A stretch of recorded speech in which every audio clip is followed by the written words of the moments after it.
Industry partners, मंच पे हमारे जितने आज गेस्ट आए हैं, इस गांव दुधौला के लोग, उन सबको इस चौथे फाउंडेशन डे की बहुत बहुत हार्दिक बधाई।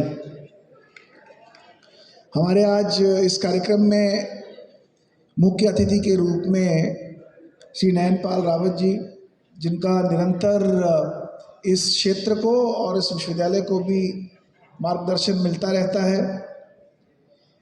हमारे इस गांव के सरपंच श्री सुंदर जी, जिन्होंने और जिनके गांव ने इस विश्वविद्यालय को ये भूमि दी।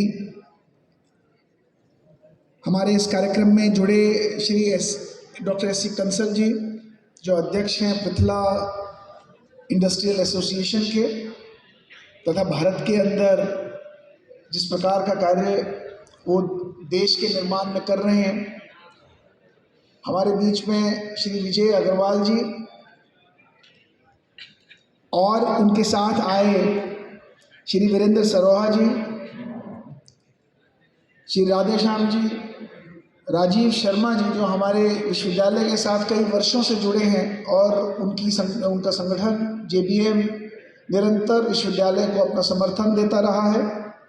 राकेश जौहरी जी, जिनकी ऑर्गेनाइजेशन डाइकी है और अभी कुछ दिन पहले ही डाइकी के साथ हम लोगों ने अपना एक नया MOU किया है और बहुत सारे लोग विश्वविद्यालय से पास आउट डाइकी में अभी ज्वाइन किए हैं।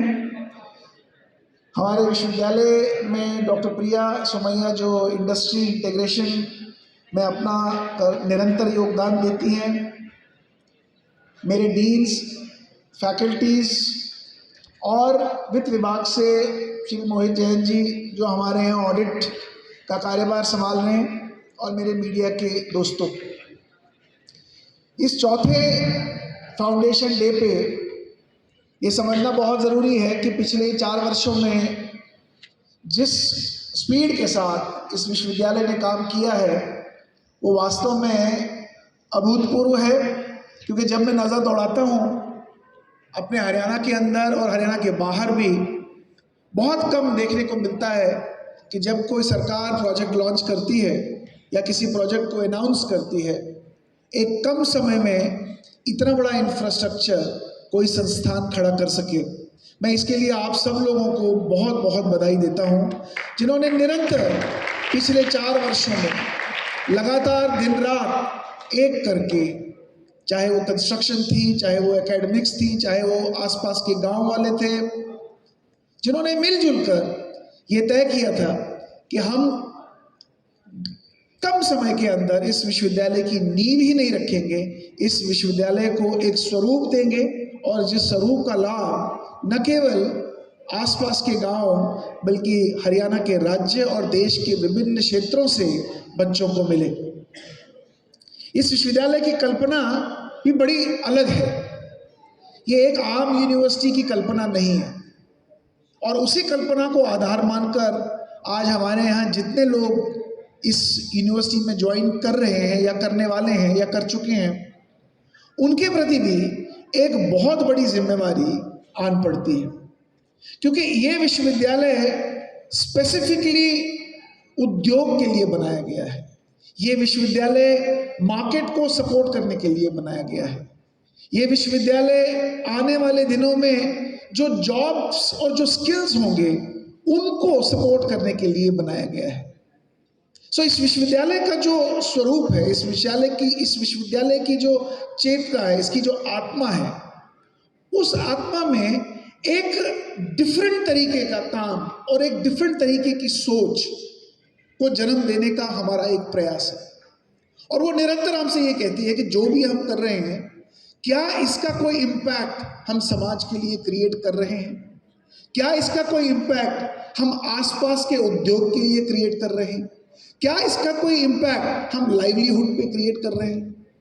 और ये मैं हर एक टीचर को, हर एक व्यक्ति को जो इस विश्वविद्यालय में काम कर रहा है, जब भी आप कभी क्लास में होते हैं, आप लैब में होते हैं, वर्कशॉप में होते हैं, अगर आपका कोई भी काम, अगर आपका कोई भी एक्शन, अगर आपका कोई भी बिहेवियर, अगर आपका कोई भी एटीट्यूड, अगर उसका संबंध आप किसी आउटकम से नहीं देखते जो समाज कल्याण के लिए हो, उद्योग के डेवलपमेंट के लिए नहीं हो, तो आपको अपने व्यवहार, अपने एक्शन, अपनी एक्टिविटी को दोबारा देखने की आवश्यकता है। सो ये बहुत जरूरी है इस विश्वविद्यालय को अपनी अलग पहचान बनाने के लिए इस प्रकार निरंतर आत्मविश्लेषण करते रहना। दूसरी जरूरी चीज हमारे को ये ध्यान में रखनी है कि जो आज हम प्रोग्राम इस विश्वविद्यालय में बना रहे हैं, जो कार्यक्रम हम इस विश्वविद्यालय में चला रहे हैं, वो सारे प्रोग्राम्स किसी न किसी सेक्टर, किसी न किसी उद्योग, किसी न किसी जॉब रोल को सपोर्ट करने चाहिए। अगर वो जॉब रोल्स को सपोर्ट नहीं कर रहे हैं तो हमारा जो ध्येय है, हमारा जो उद्देश्य है, वो उद्देश्य फिर पूरा नहीं होता। आने वाले दिनों में स्किल का जो क्षेत्र है, ये तब तक ग्रो नहीं करेगा जब तक हम इसके स्केल को नहीं पकड़ेंगे। छोटे छोटे प्रोग्राम्स को जब तक हम डेवलप नहीं करेंगे, जिन प्रोग्राम्स का आधार उद्योगों में डिमांड से कनेक्टेड नहीं है, अगर हमारी कोई भी एक्टिविटी डिमांड से रिलेटेड नहीं है तो हम अपना भी समय व्यर्थ कर रहे हैं और अभिभावकों का भी समय व्यर्थ कर रहे हैं। तो इसलिए ये बहुत जरूरी है कि डिमांड के साथ उस स्केल को जोड़ा जाए, क्योंकि समय के साथ साथ डिमांड भी बढ़ेगी और अगर उस डिमांड को हम स्केल का रूप इस विश्वविद्यालय के अंदर से ना दें तो हमारी विश्वविद्यालय की जो सबसे मौलिक जो उद्देश्य है वो हम पूरा नहीं कर पाएंगे। दूसरा सबसे बड़ा उद्देश्य है विश्वविद्यालय का कि हमें सस्टेनेबल बनाना है। कोई भी कार्यक्रम जो आज हम चलाते हैं उसके आने के वाले के 3 वर्ष, 2 वर्ष, 4 वर्ष हमें यह भी देखना है कि इसको अगले 4 वर्ष तक स्केल और सस्टेनेबिलिटी के साथ कैसे जोड़ना है। ऐसा कोई कार्यक्रम नहीं करना जिसकी शेल्फ लाइफ बहुत कम है। तो इसलिए निरंतर उद्योग के साथ काम करना और समझना कि उनकी जो बदलती ज़रूरतें हैं, वो बदलती ज़रूरतें ये विश्वविद्यालय के अंदर क्यूरेट हो रही हैं कि नहीं हो रही। केवल एक प्रोग्राम चलाने के लिए प्रोग्राम नहीं चलाना है, ये एक दूसरा बहुत बड़ा मानक होगा इस विश्वविद्यालय का। तीसरी जो सबसे बड़ी चीज़ है वो है स्टैंडर्ड्स। हम कार्यक्रम चलाएंगे, लेकिन अगर वो कार्यक्रम उस क्वालिटी, उस स्टैंडर्ड, उस रिक्वायरमेंट को मीट नहीं करते हैं जिस रिक्वायरमेंट की आज मार्केट में ज़रूरत है, तो हमारा काम व्यर्थ है। तो इसलिए स्केल के साथ साथ, सस्टेनेबिलिटी के साथ साथ हमें स्टैंडर्ड्स और क्वालिटी को भी ध्यान में रखना है। सबसे ज़रूरी बात है स्पीड। आप ये ध्यान रखिएगा, जो शेल्फ लाइफ स्किल्स की है, वोकेशंस की है, वो निरंतर बदलती जा रही है।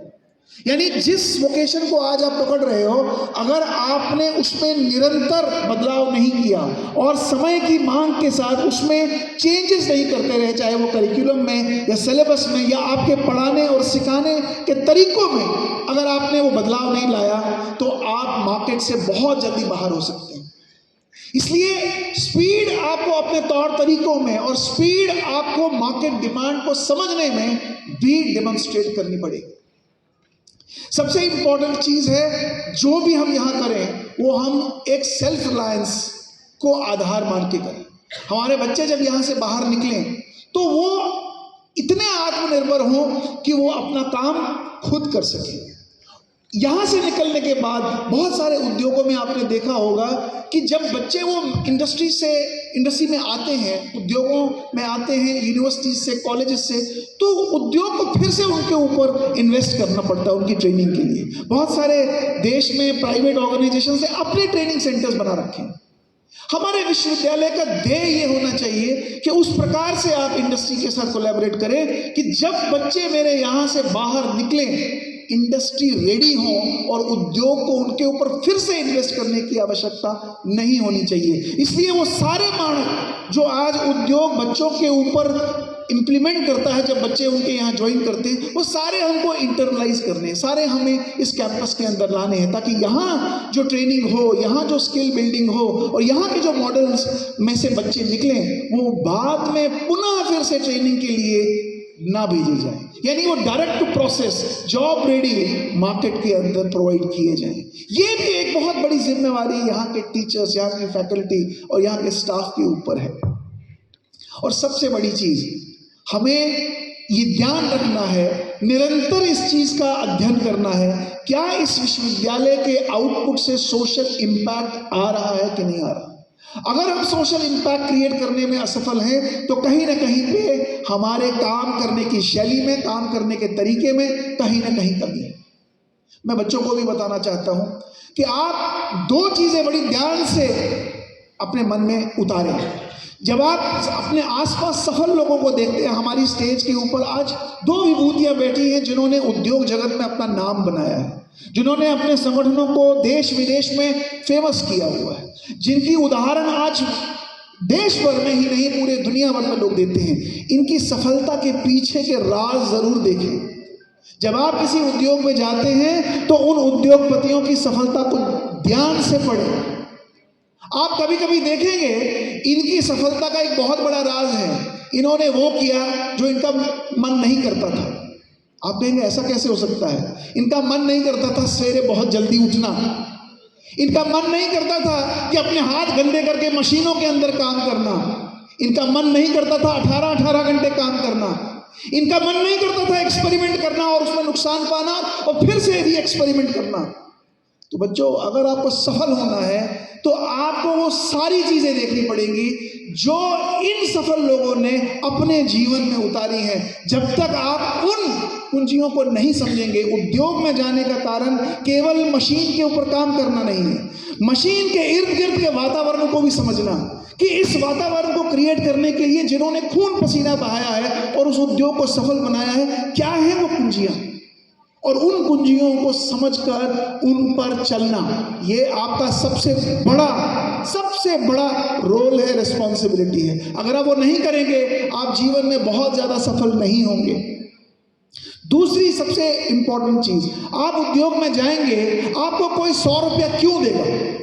मैं अगर आज किसी उद्योग में जाके नौकरी करने के लिए जाऊं, वो मुझे 100 रुपया तनख्वाह क्यों देगा या 1000 रुपया तनख्वाह क्यों देगा। वो मुझे इसलिए 100 रुपया देगा क्योंकि मैं 100 रुपये को 1000 रुपया बना के वापस उस उद्योग को दूंगा, और अगर मैं 100 रुपये को 1000 रुपये बना के उस उद्योग को दूंगा तभी वो मुझे 100 रुपया देगा।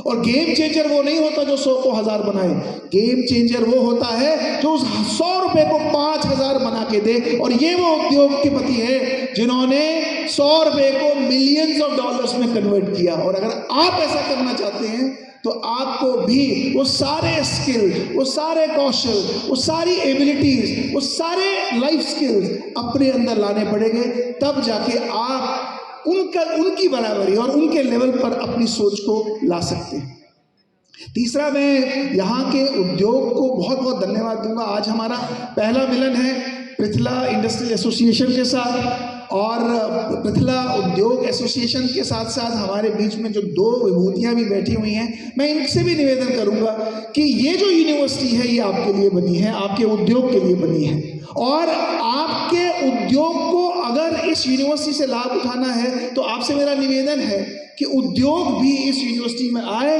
और अपनी जो आत्मिक शक्ति है वो इस यूनिवर्सिटी में लगाए। ये इस यूनिवर्सिटी के द्वार आपके लिए खुले हैं, आप यहाँ आएंगे तभी ये यूनिवर्सिटी आगे बढ़ेगी, अन्यथा ये यूनिवर्सिटी आगे नहीं बढ़ सकती। यहाँ के लोग उद्योग में जाएंगे, यहाँ की फैकल्टीज उद्योग में जाएगी, तभी ये यूनिवर्सिटी की जो आत्मा है वो अपने सही स्वरूप में अपने आप को देख सकती है। तो मैं आप लोगों से भी निवेदन करूंगा कि यहाँ का जो उद्योग है, यहाँ की जो संस्थाएं हैं, वो इस विश्वविद्यालय के हर एसेट को यूज करने में सामने आए। हमसे आप क्या क्या इंप्रूवमेंट्स चाहते हैं, हमसे आप किस प्रकार की कल्पना रखते हैं, हमसे आप क्या अपेक्षाएं रखते हैं। मैं आपको इस बात का विश्वास दिलाता हूँ, इस विश्वविद्यालय का एक एक टीचर, एक एक फैकल्टी, एक एक स्टाफ उस चीज को पूरा करने में दिन रात एक करेगा और इंश्योर करेगा कि ये विश्वविद्यालय स्किल्स का IIT बने अगले 10 वर्षों में। इसी कामना के साथ मैं एक बार पुनः आप सब लोगों को बधाई देता हूँ।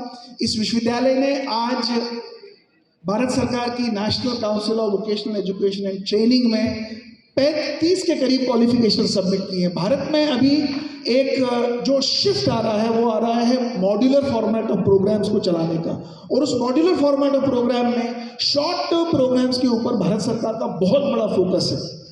ये विश्वविद्यालय पहला ऐसा विश्वविद्यालय है जिसने भारत सरकार के लिए अभी शुरुआती दौर में 30 क्वालिफिकेशन सबमिट की हैं, जिसमें से कल ही हमारे को 2 क्वालिफिकेशन भारत सरकार ने अप्रूव करके दी हैं। और हमारा ध्येय है कि अगले कुछ महीनों में हम लोग 200 से भी ज़्यादा जो डिमांड लेड क्वालिफिकेशन है वो यूनिवर्सिटी से बने, और वो क्वालिफिकेशन देश भर में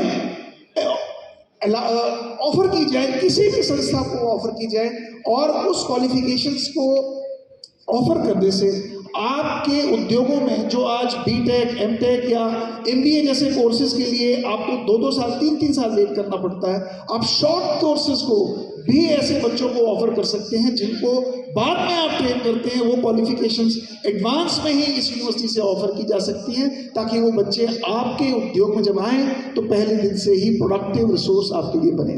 सो एक बार पुनः इस चौथे फाउंडेशन डे के लिए आप उनको बधाई। ये फाउंडेशन डे पे संकल्प लें कि हम अपनी फाउंडेशन में और ऐसे क्या क्या चीज़ करें कि अगले जब 5वें फाउंडेशन पे हम मिलें, इस विश्वविद्यालय का स्वरूप और अलग बन गया हो। एक बार पुनः धन्यवाद।